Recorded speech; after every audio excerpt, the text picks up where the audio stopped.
네, 안녕하세요. 네, 잘 쉬었어요. 마지막 3강입니다. 하루가 금방 가네요. 3강 디지털 대항해 시대의 마음 공부라고 이렇게 제목을 달아봤고요. 우리가 지금 대항해를 하고 있습니다.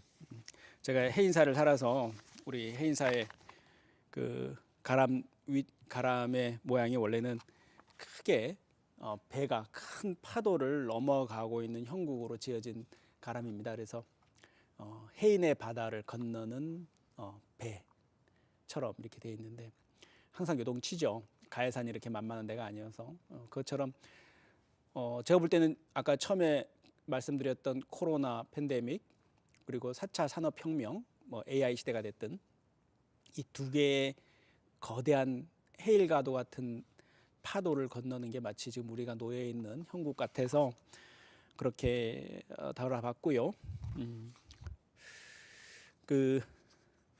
여러분들 혹시 노트르담 드 파리 뮤지컬 보셨나요? 오늘 지금 이맘때쯤 되면 되게 지쳐하실 것 같아서 영상을 클립을 준비했었는데 이제 저작권 문제로 사진으로 대신하겠습니다. 사진으로 이게 이막에 보면 이막 시작할 때 보면 프롤로 신부하고 그 음유 시인하고 이제 그 그랭구아르라는 음유 시인하고 대화가 나오는데 프롤로 신부가 음유 시인한테 그 피렌체의 소식을 알려달라 그러죠. 피렌체는 여러분 잘 아시다시피 뭡니까? 그 르네상스가 시작된 곳이죠. 그러면서 이 노트르담 드 파리가 무대로 삼고 있는 그런 파리에서 이 사람들이 이제 페스트가 다 지나고 난 다음에 그 시대의 변화에 대해서 궁금해하고 있는 거예요. 이태리, 그러니까 피렌체에서는 이런저런 변화가 있고 이렇게 한다며 그거 한번 좀 얘기해 줄래? 이렇게 얘기하니까 직접 보셨으면 더 알 텐데 그 유명한 그 음악으로 들려드리죠. 제가 직접 뮤지컬을 해드리면 좋겠지만 이렇게 할 수 없어서 대사만 알려드릴게요. 아쉬우면 가서 유튜브를 보시기 바랍니다. 그래서 그랑그루아가 이렇게 대답을 해요. 피렌체에서는 지구가 둥글 거라 하고 지구상에는 또 다른 대륙이 있을 거라 하네. 배들은 벌써 인도로 가는 길을 찾기 위해 대서양을 향해 떠났네. 루터는 신약을 다시 쓸 것이고 그 루터는 그 종교계에게 루터를 얘기하는 거겠죠. 우리는 분열의 시대의 문턱에 서 있네. 이렇게 하면서 노래를 합니다. 굉장히 멋있어요. 꼭 보세요. 이게 중세말 이제 페스트가 유럽을 다 휩쓸고 나서 보니까 어떻습니까? 여러분들 그 페스트가 휩쓸고 갈 당시에 12세기부터 한 14세기 사이에 유럽의 상황들을 보시면 아시겠지만 그 당시에도 이미 어떻게 되죠? 성당에서나 그런 데서는 페스트를 피해갈 수 있을 거라고 생각하면서 오직 신의 의지에서 도움으로 갈 수 있도록 막 기도하면서 온갖 이제 원시적 방법을 다 동원하기도 하지만 결국은 페스트가 피해가지는 않죠. 그러면서 사실은 큰 변화가 일어납니다. 신의 권위, 교회의 권위 또는 여러 가지 형태의 또 인간을 보는 시선 자체가 완전히 달라지죠. 그래서 여러분들 어렸을 때부터 배웠던 르네상스가 바로 인문주의, 인본주의라고도 하지 않습니까? 인간을 다시 보는. 지금은 너무 간단하고 너무 보편화된 개념이지만 그렇게 간단하고 보편화된 당연한 개념이 아닙니다. 그죠? 교회에서 그 당시 문맹이 많았으니까 교회 그 자체, 여러분들 유럽 여행 가보시면 거기 두오모 각 지역마다 다 두오모들이 있잖아요. 그 대성당에서 펼쳐지고 있는 하늘을 찌를 듯한 어떤 첨탑들 또 거기 여러 가지 형태의 예술 작품들이 존재하는 이유가 그 교회 자체가 하나의 텍스트인 거죠. 그러니까 신의 그리스도의 영광을 땅에서 구현한다는 의미로 그 그림과 예술 그 자체로 성경을 표현하는 거죠. 그래서 문맹일지라도 어떻습니까? 성당만 가면 그 장엄한 예수 그리스도의 삶을 체험하고 공감할 수 있는 그런 이제 공간이 되는 거죠. 그래서 그 성당이라는 건축물, 그 두오모 자체가 단지 예배를 드리고 신부들이 모여 사는 공간이 아니라 일반 사람들한테는 그 자체가 텍스트입니다. 그 자체가 미디어인 거죠. 근데 이제 여기 뮤지컬에 나오듯이 패스트가 오고 난 다음에 구텐베르그가 여러분들 아시는 대로 활자, 금속 활자가 보급되고 인쇄술이 발달하면서 책이라는 게 그냥 보급되고 하면서 모든 정보와 지식의 독점적인 어떤 보관을 하고 그런 지위를 누렸던 성직자 집단, 교회, 이게 사실상 그 권력으로서 그 지위가 약화되기 시작하죠. 왜? 누구나 다 인쇄술 덕분에 글만 배우면 책을 읽을 수가 있고 또 훨씬 더 쉽게 세상 돌아가는 걸 알게 됐다는 거죠. 뭐 그뿐만은 아니죠. 여러분 다 아시다시피 어마어마한 변화가 일어납니다. 새로운 형태의 예술운동, 그런 부흥운동이 또 일어나는 거고요. 또 인간을 새로 보게 되는 다른 관점에서 신에 종속된 내가 아니고 새로운 관점에서 봅니다. 또 우리 동네, 우리 나라, 우리 도시국가 주변에서 머물다 했던 여러 활동들을 접고 이제 새로운 시대에 걸맞는 새로운 세상으로 나가려는 그런 이제 개척자 정신에 입각해서 나가는 대항해 시대가 열린 때가 바로 이때입니다. 근데 이제 우리는 이거는 이제 우리 좀 식민지적인 용어라 그래서 우리 어렸을 때는 다 신학로 개척 시대라고 이제 사회시간에 배웠죠. 그래서 뭐 용어에도 좀 문제가 있어서 대항해 시대라는 표현 우리나라는 잘 안 씁니다. 하지만 통용되는 언어로는 대항해 시대라는 말을 많이 쓰고요. 어쨌든 그래도 신학로 개척 시대라는 말도 알아두시고, 그래서 우리는 이제 포스트 코로나의 시대가 그때 중세 말에 패스트가 휩쓸고 간 유럽 이후에 인간과 신을 보는 시선과 태도가 달라지고 또 어떻습니까? 새로운 형태의 미지의 땅, 새로운 생각, 새로운 물리적 공간, 새로운 정신적인 사유를 시작하는 그 시작점이 된 게 바로 패스트였다는 거죠. 그죠? 지금도 너무나 유사하게 지금은 문명화가 된 세상이어서 그런지 벌써 이제 포스트 코로나에 대한 얘기가 1년 전부터 속속 등장하기 시작했습니다. 자, 지금 좋다 이거야. 이렇게 지금 우리가 고통받아 왔고 이렇게 힘든 건 알겠는데, 자, 언젠가는 이 포스트 코로나도 종식은 될 거라는 거죠. 또 종식이 안 되다 하더라도 위드 코로나도 간다 하더라도 어쨌든 지금과 같은 규제와 셧다운 상태로 가지는 않을 거라는 말이죠. 자, 그러면 그 다음엔 어떻게 할 거냐? 세상은 어떻게 변할 거고 또 우리는 어떤 사유와 어떤 태도로 이 세상을 보면서 살아가야 될 것인가 이거죠. 이런 질문이 자연스럽게 제시될 수밖에 없죠. 지금이 딱 그렇습니다. 지금이 그래요.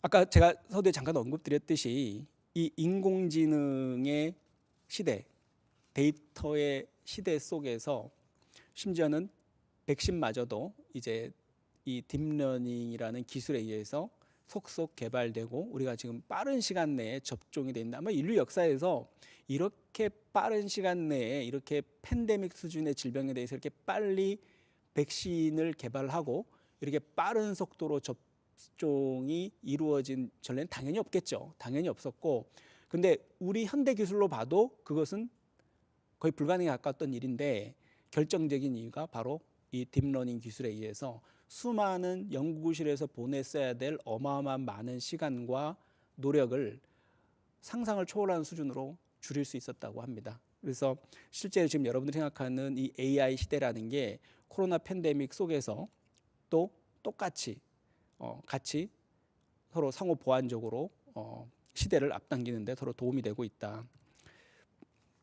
그래서 제가 지금 마지막 강의 시간에는 이 디지털 기술이에요. 디지털 대항해 시대라고 말씀드렸잖아요. 그래서 이 모든 것들이 디지털 기술의 발전을 가져왔는데 우리가 인공지능을 자꾸 얘기하다 보면 인공지능 로봇을 연상하기 쉬운데 그 핵심을 우리가 좀 꿰뚫어 봐야 되는데 인공지능은 하나의 저는 표면이라고 생각합니다.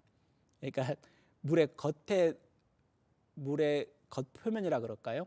실제로 인공지능이라는 것을 움직이고 있는 핵심적인 힘, 인간이 인간 육체만 있다고 해서 인간이 육체가 기능하는 게 아니잖아요. 가장 중요한, 다 중요하지만 피가 돌기 때문에 그렇잖아요. 뭐 인간의 인체의 뭐 70% 몇 퍼센트 뭐 혈관이다, 수분이다 이런 말 하지만 혈관 기능을 하는 게 바로 이 데이터입니다. 인공지능을 이전에는 우리가 아무리 컴퓨터라 하더라도 아까 보여드렸던 이게 개인지 고양인지조차도 구분 못하는, 우리 조카도 할 수 있는 그거를, 그 비싼 컴퓨터, 인공지능 수백만 달러짜리 컴퓨터가 그걸 인식을 못했어요. 최근까지도, 아주 최근까지도. 근데 이제는 그걸 97% 이상으로 맞춥니다. 거의 다 맞춘다는 얘기죠. 그게 가능한 힘은 인공지능 알고리즘을 통해서 하는데, 그 알고리즘을 움직이게 만들 수 있는 연료는 뭐냐면 데이터에 있습니다. 데이터.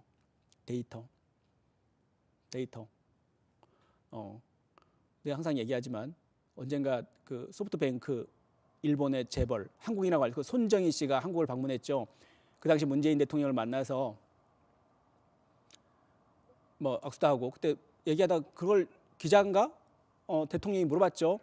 당신은 앞으로 시대에서 가장 중요한 게 뭐라고 생각하십니까? 이렇게 물어보니까 손정희 대표가 그 당시에 한 5년 전인가요? 4년 전에 대답했죠. 저에게 아들 3명이 있습니다. 3명이 있는데 쟤한테 앞으로 뭐가 중요할 거냐고 물어보시면 그 아들 3명한테 이걸만을 꼭 배우라고 하고 싶은데 그 3가지가 뭐냐면, 첫 번째 데이터, 또 둘째한테는 데이터, 셋째한테도 데이터를 공부하라고 하고 싶다라고 대답했다 그럽니다. 실제로 지금 우리 인공지능을 움직이고 모든 것을 지금 움직이고 앞으로 모든 이 세상을 움직이게 되는 건 이 데이터 산업이거든요. 인공지능도 결국 데이터에 기반합니다. 아까 제가 우리 1강 때 말씀드렸던 갑자기 왜 인공지능이 이렇게 발달했습니까? 어찌 보면 간단합니다. 3가지거든요. 첫 번째, 데이터가 엄청나게 많아졌어요. 아주 최근에 요 몇 년, 10년 상간에. 빅데이터라고 들어보셨죠? 빅데이터라고 불릴 만한 어마어마한 데이터 처리 기술이 발달합니다.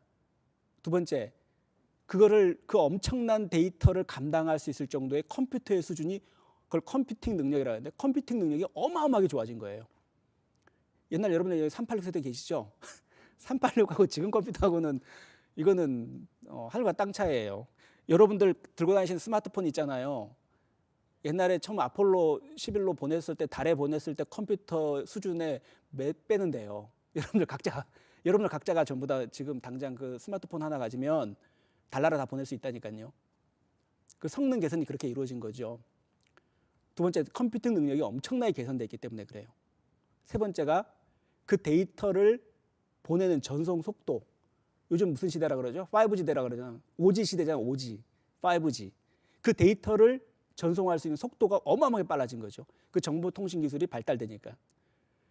그래서 지금 이렇게 우리 실시간으로, 제가 지금 하는 강연도 실시간으로 송출될 수 있고 실시간으로 우리가 유튜브 온라인상에서 볼 수 있는 거예요. 그 데이터 전송 속도가 받쳐주니까. 그 3가지가 돼서 이 인공지능이라는 게 돌아가는 거죠. 그 시대가 지금 이 시대예요. 근데 컴퓨터 능력이 있고 속도가 빠르면 뭐합니까? 이 데이터의 양이 있어줘야죠. 근데 데이터의 양은 걱정할 거 없어요. 회사에서 그걸 잘 긁어 모으는 게 아니라 여러분들이 알아서 다 갖다 주거든요. 데이터들을. 오늘 메일 이용하는 분 계세요? 오늘 스마트폰 인터넷 한 번도 안 들어가 본 분? 오늘 아침에 일어나서 한 번도 스마트폰에서 인터넷 이용 안 하신 분? 없죠? 오늘 여러분들은 아침에 눈 뜨자마자 어쨌든 스마트폰을 만졌을 것이고 클릭을 했을 것이고, 그때마다 카톡이 됐든 전기통신 문자 회사가 됐든 쇼핑몰이 됐든 어디 인터넷 맵이 됐든 어떻게 해요? 그 회사에다가 여러분들은 데이터를 무상으로 제공하신 겁니다. 그 직원도 아닌데 말입니다. 충성도 높게. 아마 카톡 회사에는 아마 여러분들 충성도가 엄청 높죠. 많이 이용할수록. 구글 같은데 여러분들 그 보안성 좋다고 메일들 많이 이용하잖아요. 예를 들면 뭐 네이버가 됐든 다음이 됐든 다 좋은데 거기 가입한다는 건 얼마나 좋습니까? 여러분들 가입하면 어떻게 되죠? 달력도 주고요. 일정 관리표도 주고요. 이루 헤아릴 수 없이 많은 형태의 기능을 활용할 수 있습니다. 거기 가입하는 순간 그것도 무료고요. 공짜. 엄청나게 좋죠. 근데 뭘 바꾼 거죠? 내가 지금부터 살아가면서 걷는 모든 정보는 우리 구글이 됐든 네이버가 됐든 다음이 됐든 어디가 됐든 제가 다 갖다 바치겠습니다요. 이렇게 되는 거죠. 여러분들이 오늘 저녁에 뭐 먹을까? 칼국수 먹을까? 칼국수 여기서 맛집 딱 클릭하잖아요. 맛집 사진 한번 클릭하잖아요. 그때마다 구글 데이터베이스 본사에는 어떻게 됩니까? 그 기록이 탁탁 올라가고 어느 게 맛있구나, 어느 게 선호도가 좋구나 하는 거를 여러분들이 이렇게 계속 일해주고 있는 거죠. 구글을 위해서.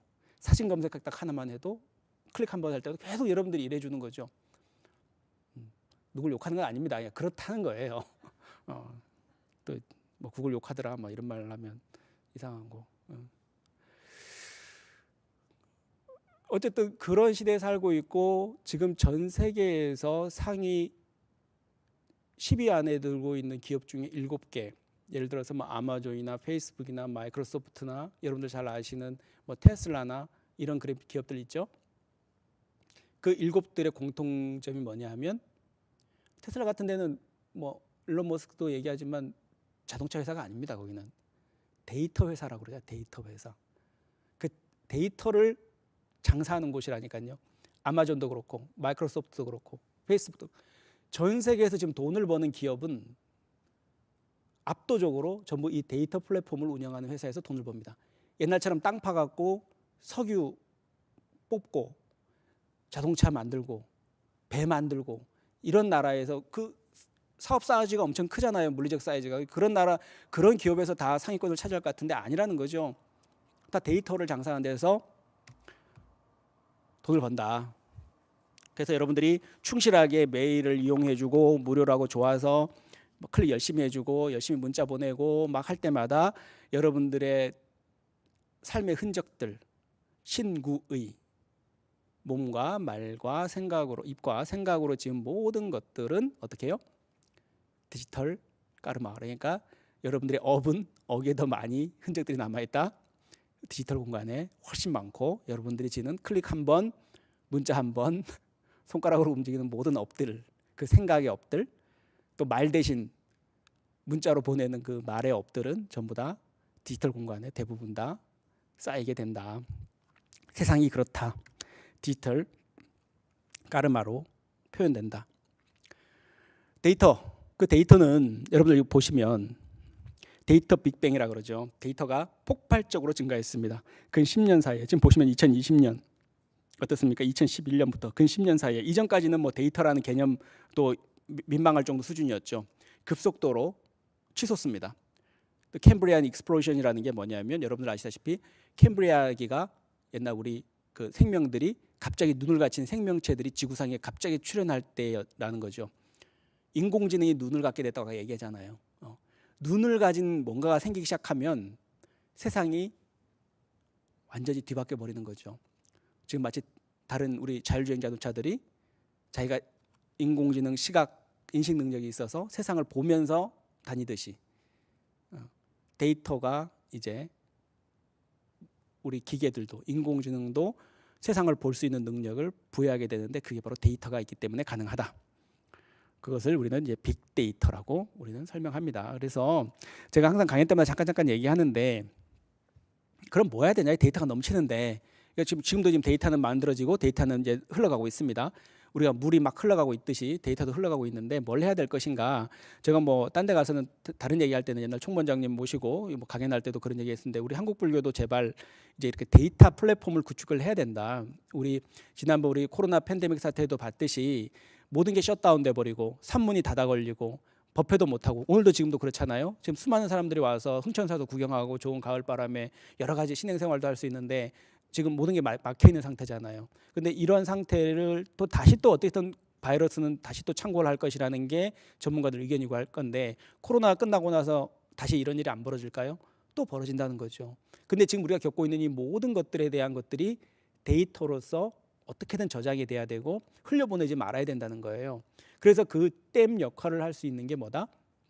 플랫폼이라는 거죠. 우리가 네이버다, 구글이다, 다음이다 이런까지는 아니어도 대한불교 조계종, 한국불교의 통합적인 형태의 플랫폼 하나 정도는 갖고 있어야지 이렇게 유실되지 않는다. 오늘 여러분들이 지금 모여 있는 이 자체, 오늘 법회 자체도 큰 좋은 데이터 하나로서 우리가 한국불교 발전을 위해서 기여할 수 있는 거예요.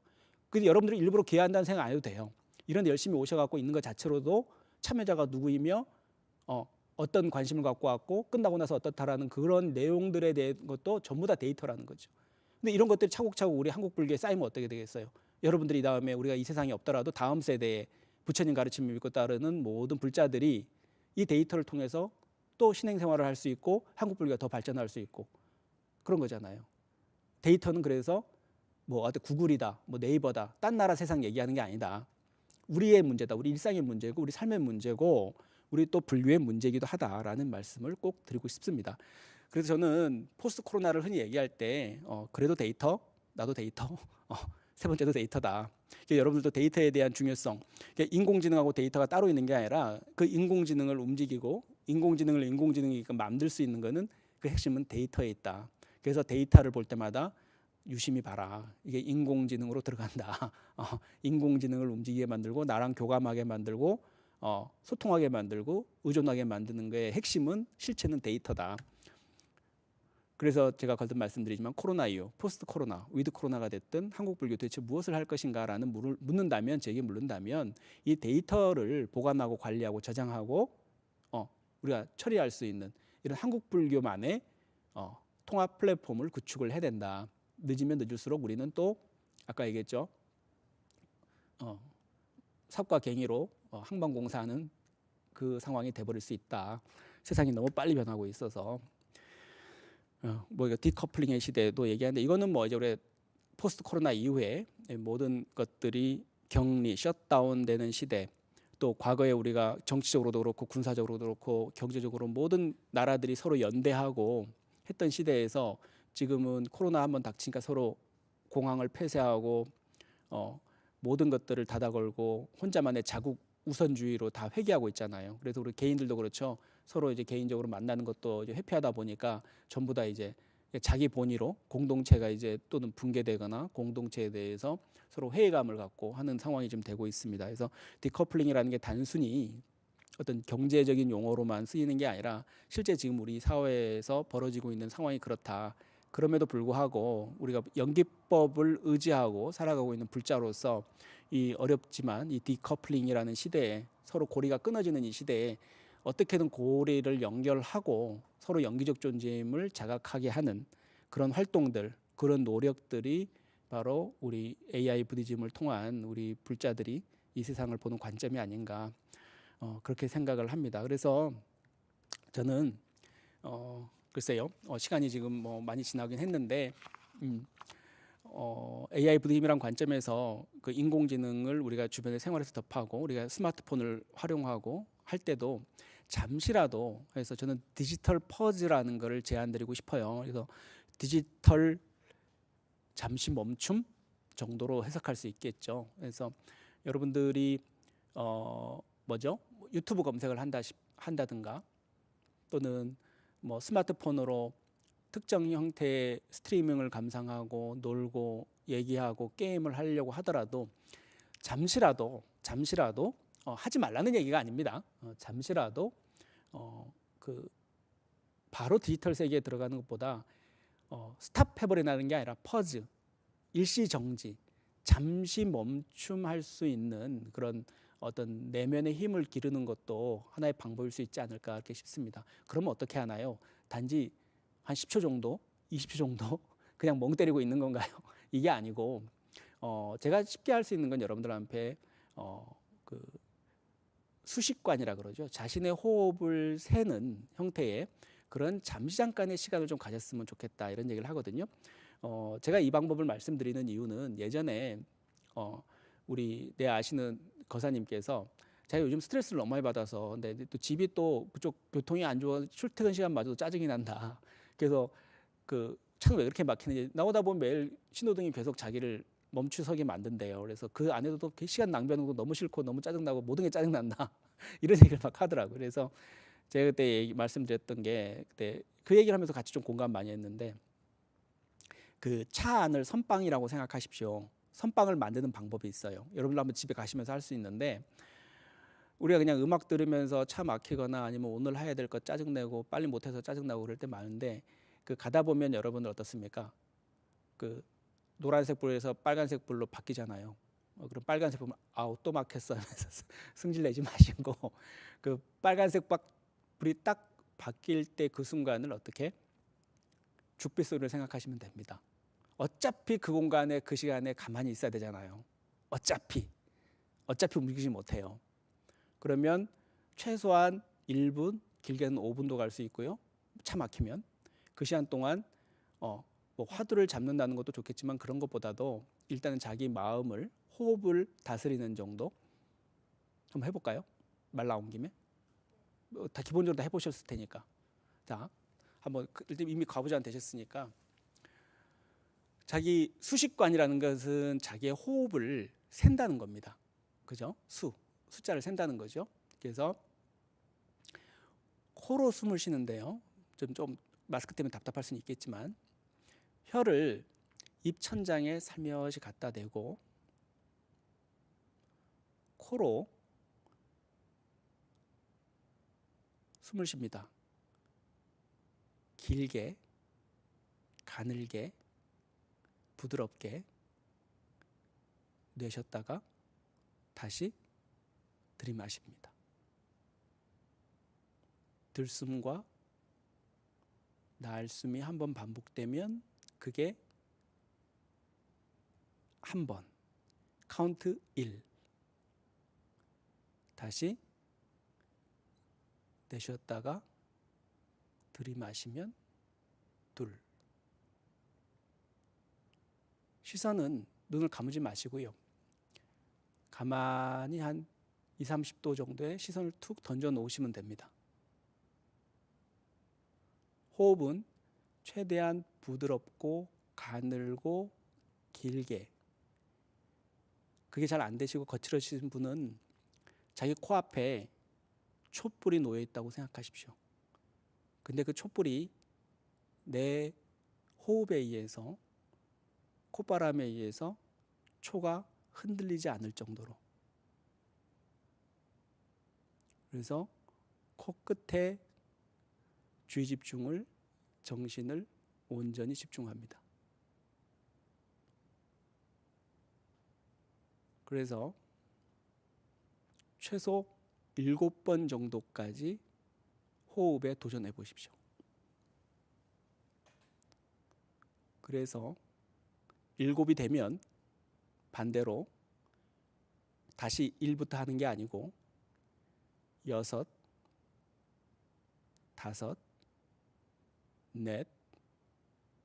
이렇게 내려옵니다. 역순으로. 그 과정을 반복하는 거죠.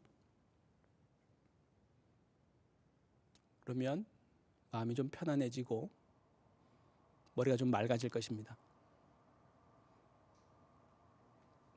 이 기법을 여러분 스마트폰 갖고 뭔가를 하고 싶을 때, 뭔가를 멍하니 무심결에 부지불식간에 하려고 할 때 한 번쯤 이렇게 한번 해보세요. 이 7이라는 숫자를 여러분 굉장히 쉬워 보일지 모르겠지만 아무런 잡생각 없이 7번을 처음에 도달하기 쉽지 않습니다. 여러분 바로 공감하실 거예요. 이 7이라는 게 그렇게 만만치가 않아요. 근데 이거를 시간이 허락되는 만큼 반복하시면 스트레스는 당연히 없어질 것이고요. 우리가 디지털, 인공지능까지 아니더라도 일상에서 스마트폰, 여러 가지 것들의 디지털 기기를 부지불식간에 무심코 정신없이 이거 봤다가 저거 읽었다가 저거 했다가 이거 했다가 하는 일 없이 자기 중심을 갖고 대할 수 있을 거라고 생각합니다. 거듭 말씀드리지만 하지 말라는 게 아닙니다. 알아차리면서 하라는 얘기죠. 이 작은 호흡, 일종의 테크닉일 수도 있고요, 기술일 수도 있습니다.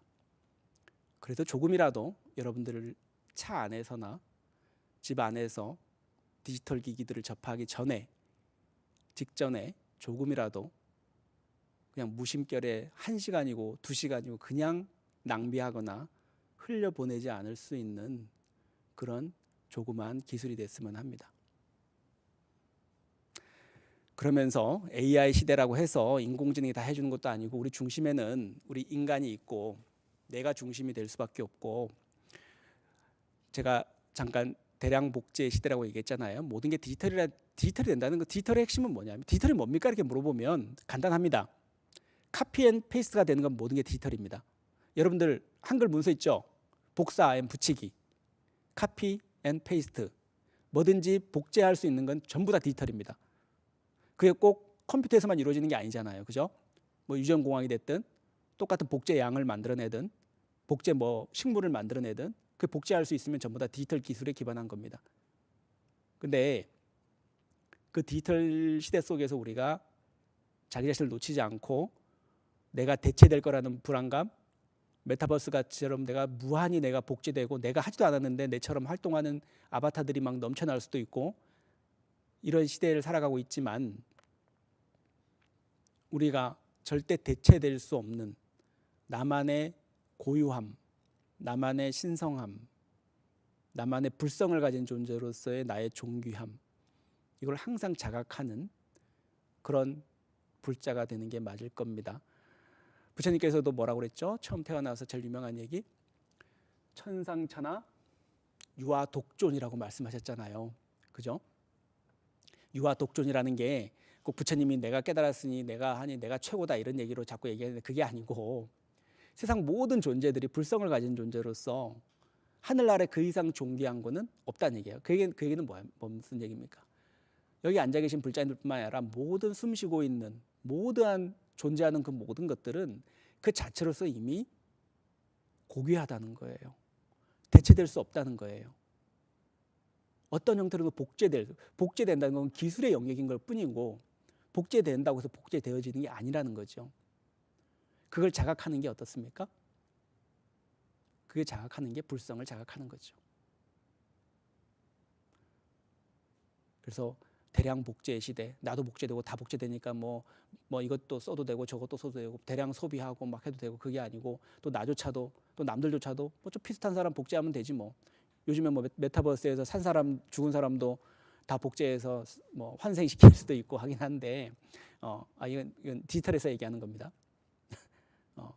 그 무가치한 게 아니고, 그럴 때일수록, 이런 시대일수록 이렇게 디지털이 모든 걸 지배하고 모든 걸 관통할수록 존귀한 존재, 불성을 지닌 나라는 존재에 대해서 더욱더 사유하고 의식을 성장시키고 확장시켜가는 게 바로 디지털, 인공지능을 통해서 내가 확장시켜가는 거다.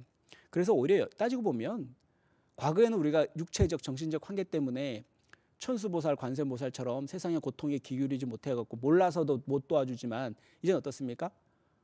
세상의 모든 배우지 못한 중생들, 배우지 못한 저쪽 아프리카나 소외된 지역의 사람들, 또 모든 것들에 대해서 굶주려 있는 사람들에서 우리가 마음만 먹으면 언제든지 도네이션도 할 수 있고요, 교육의 혜택을 줄 수도 있고요, 그 일에 동참도 할 수 있고 모든 걸 할 수 있습니다. 한마디로 이 디지털 세상이 꼭 우리한테 피해만 주는 게 아니라 우리가 각자가 전부 관세음 보살의 삶을 살 수 있는 그런 아주 좋은 법계가 열렸다라고도 볼 수 있습니다. 어쨌든 장시간 강의 감사하고요. 우리 몇 가지 우리 질문 잠깐 받고 시간이 많이 지났네요. 그래서 좀 이렇게 정리할 수 있도록 해야 될 것 같습니다. 색즉시공 공즉시색 반야신경으로 메타버스를 설명할 수 있나요? 그죠? 이게 말 그대로 메타버스라는 것 자체가 이미 뭐 이 질문하신 것 자체가 이미 아시고서 질문하신 것 같아요. 우리의 색즉시공이나 공즉시색, 결국 우리의 현상계라는 게 결국 이렇게 메타버스로 구현이 되고, 또 메타버스가 어떻습니까? 단지 가상의 공간입니까? 안 그래요. 그죠? 바로 그게 색으로 다 드러날 수 있는 거죠. 근데 그게 또 어떻습니까? 색과 공이 둘이 아님을 알 수 있는 게 바로 이 메타버스 세계라는 거죠. 그래서 메타버스 그 자체가 이런 형태의 메타버스, 좀 디지털 세계를 가장 잘 설명할 수 있는 거는 불교적 아이디어, 불교에서 얘기하는 공사상, 이러한 얘기들을 하다 보면 뭐 이건 뭐 시간 가는 줄 모르죠, 사실은. 저는 지금 칼럼에서도 이 메타버스도 이거 많이 언급을 하고 그러는데, 뭐 요즘 뭐 서양 철학에서 뭐 시뮬러 아르크라든지 뭐 이런 얘기들도 많이 하곤 하는데, 어쨌든 그 번야신경에서 얘기하는 반야공에서 얘기하는 색즉시공 공즉시색이야말로 메타버스에 대한 뭐 가장 정확한 신뢰가 아닌가 싶습니다. 욕탐과 어리석음이 범주인가요? 뭐 애니메이트가 됐든 우리가 뭐가 됐든 그것은 어쨌든 단지 그 자체로서는 욕망, 우리 인공지능 자체가 욕망 그 자체는 아니죠. 아까 얘기했지만 과연 우리가 천수천왕 관세음보살의 관점에서 인공지능을 바라볼 것인가, 아니면 욕망의 확장도구로 이해할 것인가, 선택은 우리 몫입니다. 그러기 때문에 우리가 어떻게 정견을 하기 위해서 바로 보기 위해서 우리의 어떤 관점을 이미 갖고 있는 게 굉장히 중요하다. 그 관점이 중요한데 그 중에 하나를 제가 AI 부디즘이라고 한번 설정해 봤다. 그건 여러분들도 다 설정할 수 있는 얘기들입니다. 이 AI 시대를 어떻게 바라볼 것인가, 나만의 관점을 어떻게 볼 것인가, 또 그리고 나만의 질문을 어떤 질문을 던질 수 있을 것인가, 그러한 형태까지 우리가 전개를 시키기 위해서 이 강연에서 제가 긴 시간 동안 1강, 2강, 3강까지 끌어온 거죠. 이제 여러분들이 할 거는 여러분들이 관점을, 저는 AI 부디즘이라고 생각해요. 그러니까 여러분들은 어떤 관점에서 이 디지털 시대를 바라보고 인공지능을 바라볼 건지 여러분의 관점을 세우시라는 거죠. 그리고 여러분들의 질문을 하시라는 거죠. 그래서 저는 여러분들 만나서 제 생각을 소박하게 지금 말씀드리는 거예요. 뭐 이렇게 해야 된다 이 얘기는 아니고요. 다 여러분들의 생각이 중요하죠. 여러분들도 질문을 던져주시기 바랍니다. 데이터가 아무리 저장되어 있더라도 인간 변화무쌍한 마음에 대응이 가능할까요? 글쎄요. 데이터의 지금 빅데이터의 확장 속도로 보면, 또 우리 인간들이 그 애니메이티드 되어지면서 반응하는 거 보면 영화 허나 아까 다른 데서 하는 것처럼 정말 어쩌면 암울한 묵시록처럼 들릴 수도 있는데요. 제일 끔찍한 과정인 거죠. 오히려 아까처럼 내 집에 있는 남편이나 제 집에 있는 자식들보다 인공지능 스피커가 나를 더 따뜻하게 위로해주고, 내가 부르면 바로바로 대답해주고, 내가 궁금해하는 거 너무나 친절하게 반응해주고, 그래서 저는 아니라고 대답을 못 하겠어요. 그래서 이런 강연이 필요한 거죠. 그래서 우리가 그렇다고 또 혹해갖고 그 디지털 뭐니 해도 그래도 인공지능 스피커가 제일 낫지, 뭐 이딴 얘기 안 하게 인간보다는 낫잖아, 뭐 이런 얘기 쉽게 안 하게끔 하려면, 근데 실제로 낫잖아요. 실제로 나으니까 낫다고 우리가 단정하면 안 된다는 얘기를 드리고 싶은 거예요. 그런데 우리 분명히 이제 그렇게 갈 거라는 거죠. 왜냐하면 너무 인공지능이 인간보다도 뛰어나게 그런 것들을 잘 흉내를 내기 때문에 우리가 혹할 수 있다는 거예요. 그러지 말자는 얘기잖아요. 그렇다고 인공지능이 그렇게 진짜 우리 자식이나 우리 남편보다 좋다, 애착을 가지라는 얘기도 아니고, 또 그렇다고 해서 저건 기계에 불과해, 저런 걸 쓰지 말아야 돼, 이런 얘기를 하자는 게 아니잖아요. 그래서 우리 부처님께서 항상 얘기하는 것처럼 중도를 말씀하시잖아요. 로봇계 영상을 보는데 정말 마음이 아팠습니다. 저도요. 감정이입을 하는 건 인간이 가진 불성 때문일까요? 거기에 상호 의존하는 인간과 인간이라면 인공의 불성이 있겠네요.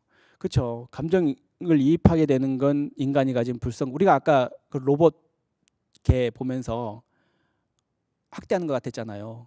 왜 그랬을까요? 우리 유학에서는 아기가 우물에 빠지려면 달려가서 구하는 게 맞다, 그 측은지심이라는 게 있어서 그러는 거고, 우리 불교에서도 아마 그런 불성이 다 있어서 그러지 않을까 싶긴 한데요. 어쨌든 모르겠습니다. 일단 인간의 그 기본적으로 내재되어 있는 자각되어 있는 그런 누구나 다 갖고 있는 불성 때문이라고 보는 게 우리 불자들 입장에서는 맞겠죠. 저도 그렇게 생각하고요. 그래서 어쨌든 여러분 다 불성을 가진 존재로서 어쨌든 아까 부처님께서 말하듯이 천상천하 유아독존 아닙니까? 대체 불가능한 인간이 그냥 되는 건 아니라는 거죠. 여러분들이 뭐 특별한 노력을 한다는 게 아니라 그걸 매 순간 자각하는 게 더 중요하겠죠. 나는 대체될 수 없어 100만 번을 외친다서 그게 될 일이 아니잖아요. 제대로 자각하는 게 중요하고 자기 불성을 자각하는 게 중요한 거고, 그런 과정 속에서 자기가 대체되지 않을 수 있는 그런 고귀한 존재로서 이 삶을, 일상을 살아내는 게 중요한 거라고 저는 생각하고, 그러기 위해서는 어쨌든 저는 개인적으로 끊임없이 이 시대가 던져주는 화두에 게을러서는 안 되고 끊임없이 질문과 대답을 할 수 있어야 된다고 저는 생각합니다. 특히 질문을 해야 된다고 생각하고요. 질문하지 않으면 이 시대는 또 아까 제가 우리 1강 처음에 얘기했던 것처럼 삽과 괭이로 이 시대를 살아가려고 우리가 허우적될 수도 있다는 거죠. 그래서 우리 불교도들, 우리 불교 불자님들도 오래된 전통이니까 우리는 인공지능에 대해서 잘 모를 거야. 또 우리는 좀 뭔가 이거하고 이질적이지 않아?